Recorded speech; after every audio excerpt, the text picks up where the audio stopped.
Kim at Middle of the Book March. I wanted to do an addendum to the Mookes and Gripes bucket list book tag, which was originated by Shawn the Book Maniac, based on the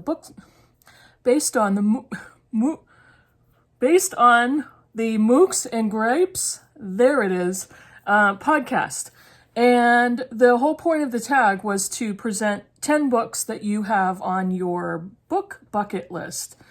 And I did the tag and I showed 10 books, but I wanted to do an addendum, an appendix, an add-on 2.0. And so here it is. There's so many books that could have ended up on the original list or could end up on some bucket list somewhere at any given time. And okay, time out for a second. When we say a book bucket list, that doesn't mean nobody's ever going to read these books, or why put them on a bucket list? Just read them if you want. I know, but this is supposed to be fun, so that's what we're doing. So I wanted to show you an additional 10 books that I would put on my Mookes and Gripes bucket list for reading at whatever time I choose. The only difference is for this video, I'm not going to ask you to vote on which ones I read, because I've already got 2 books that were voted on from the last tag video, Mrs. Dalloway and Ursula K. Le Guin's Hainish Novels Volume 1. So those 2 books I'm going to read sometime next year. Here's another 10 books that I love the thought of picking up any of these books at any time. So, why not show them to you too? Why not? Now, the first one is a memoir, and this one is Yi-Yun Lee's Dear Friend from My Life, I Write to You in Your Life. And Yi-Yun Lee is a Chinese author and professor. She was born in 1972, and she experienced a breakdown in 2012 and had 2 suicide attempts. This book is a memoir of her recovery based on the literature that she read and a lot of writing that she did in order to work through everything she had been through. And this is an interesting memoir. She talks about, excuse me, COVID leftover. She talks about authors like William Trevor, Catherine Mansfield, Soren Kierkegaard, and many others. And it's kind of her personal journey through literature of recovery and coming back to a place where she doesn't feel so desolate. So this one I originally saw on Shawn the Book Maniac's channel, and it sounded fascinating. And I would love to read this soon. Next book I want to show you is Jhumpa Lahiri's The Namesake. And because of the lighting, it's kind of shiny. Can you see it? There you go. Jhumpa Lahiri's The Namesake. This is actually her first novel.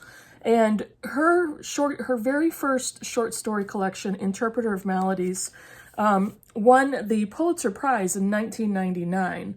And this book was published in 2003. She was born in 1967, and she's American. She's an American author and professor. I believe she teaches creative writing. Yep. And this book is about Indian immigrants to the United States, the Ganguly family, and they come from Calcutta. The husband, Ashima Ganguly, no, that's the wife, Ashoke and Ashima Ganguly, immigrate to Cambridge, Massachusetts. And Ashoke, who's the husband, has a much better time of assimilating and immigrating to the U.S. than his wife. They end up having a baby who they name Gogol after the Russian writer. And that is the kind of the very light initial premise of this book. Gogol grows up wondering why he has that name, what's the point? And and it goes on from there, talking about immigration, assimilation, and a child's legacy. Yep. I think I told you everything I was going to tell you about Jhumpa Lahiri and this book. So this has been on my shelf for a while, and I've heard nothing but glowing reviews about it. The next one is a short story collection, and I am not that big of a short story fan, but this author I really love, and this is Alice Munro. This volume, it's an Everyman's Library volume of short stories selected by the author. These are her favorite stories that she wrote. And this volume is called Carried Away by Alice Munro. And she was born in 1931. She is 90 years old. She's a Canadian short story writer, and she won the Nobel Prize in 2013.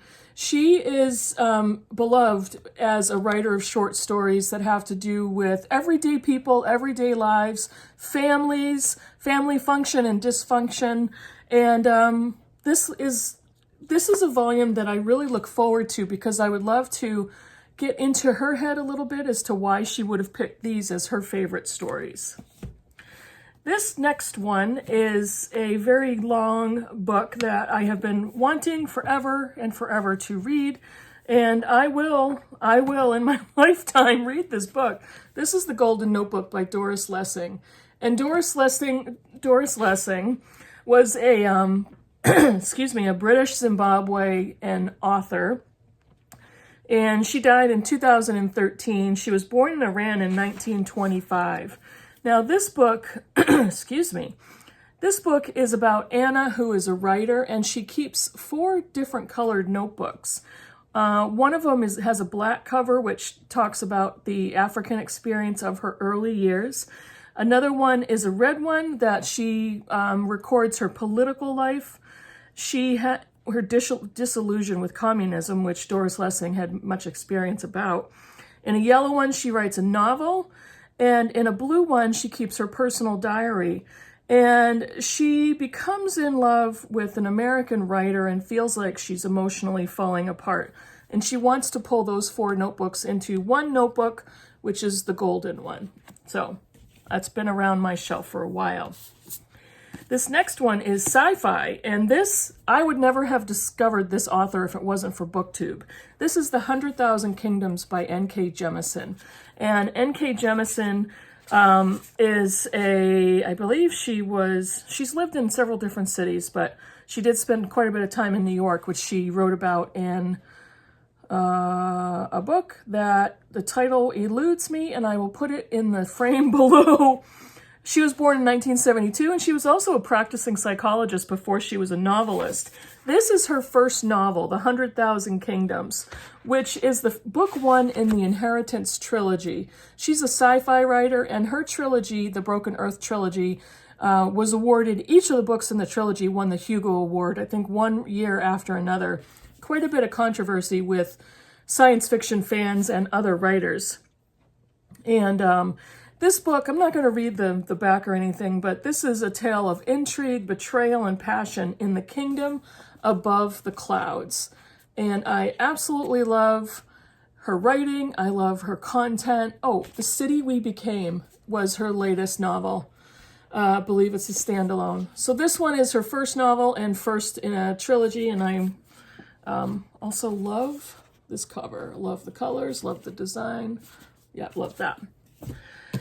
This next one, I have a lot of first books in this pile. This is the first novel for this author as well, Louise Erdrich. This is Love Medicine, and this was published in, oh, I should know this in advance, 1984. And this is her first novel, and Louise Erdrich is a very well-known Native American author. She is a member of the Turtle Mountain Band of Chippewa Indians. She was born in 1954. She's the author of at least 28 books. I think she has a new one coming out next month. In 2012, her book, The Roundhouse, won the National Book Award, and she just won the 2021 Pulitzer Prize for The Night Watchman. And this is, let's see, it tells a story of 2 families, the Koshpas and the Lamartines, written in Erdrich's uniquely poetic, powerful style. It's a multi-generational portrait of strong men and women caught in an unforgettable drama of anger, desire, and the healing power that is love medicine. So I've read a few other of her books, love her writing. And Britta Bowler did a project where she read all of Erdrich's novels in chronological order. And so I've read a couple, and I'd like to go back to the beginning and read her first one. This one is no surprise and comes as with no necessary description, but these are the unabridged journals of Sylvia Plath. And after I read Red Comet, I just started to gather all kinds of books on Sylvia Plath, and Susan from Road Reads will understand. And I have been just fascinated with her writing, not just the published poetry and books and all of that, but just her thoughts and the ideas in her head. And this one is intriguing. And if you are a fan and you've read journals or novels or poetry of Sylvia Plath, this one is the unabridged journals, because the Hughes estate, the Ted Hughes estate, blocked quite a bit of material from being published and put out into the public domain. This one is a novel. This is Gloria Naylor's Mama Day. And Gloria Naylor, I believe, only wrote 4 or 5 novels. She died in 2016, and she was an American novelist and professor, a New Yorker. And her first novel, The Women of Brewster Place, won the National Book Award in 1983. And Mama Day is kind of almost an example of magical realism. She has powers that are tested when her grandniece, a stubbornly emancipated woman, finds her life and soul in danger from an island's darker forces. So there's some magic, there's some magical realism. And again, this is another book, another novel that I've seen nothing but glowing reviews on. Unless you're not really a magical realism fan, but I've been really looking forward to that one. 2 more. So that was number 8. This one is, I've seen this book for so long, and at one point I had a really older copy and I replaced it. But this one I saw on Leo's channel, Little Book Life, and I knew I had to reacquire this. This is Superior Women by Alice Adams, and this, I believe, is a reprint. Alice Adams, I have my little bio and notes. She was an author and professor. She passed away in 2099. And this is the story of 5 young women who are freshmen at Radcliffe in 1943. And the book covers 4 decades of their relationships, what they do and do not have in common when they meet in college, and the development of their lives and relationships through the decades. Leo just was gushing about this book, and I've also always heard good things about it. And I really enjoy reading backlist titles. So this one I knew, and I was just thrilled to buy this newly reprinted edition in this design. So really happy about that. Last one. This is another nonfiction. This is Angela Davis, Women, Race, and Class. Angela Davis was born in 1944, American professor, political activist. At one point, she was a Communist Party of America, and a socialist. And this really needs no description. She writes, this book is a collection of essays on women, race, and class. And some of the titles of these, let me read you a few. I'm not going to go through the whole table of contents. But the very first chapter is The Legacy of Slavery, Standards for a New Womanhood. There's another one, Education and Liberation, Black Women's Perspective. There is a section on communist women, racism, birth control, and reproductive rights. Those are just a sampling of some of the chapters in this book. And just wanted to learn from her writing, and thought this was fascinating. So I'm going to have that one as well. So those are 10 additional books that were included on my Mookes and Gripes bucket list, and kind of adding this to my previous tag, Mookes and Gripes bucket list 2.0. I hope some of these sound interesting to you as well. Let me know if you've read them, if you would like to read them, if some of them kind of pique your interest. Let me know if you've read them and really hated them. I am interested to hear that as well. I own them, so that's not going to sway me from acquiring them or reading them for that matter. But thanks for watching, and I will see you in the next video. Bye, everybody.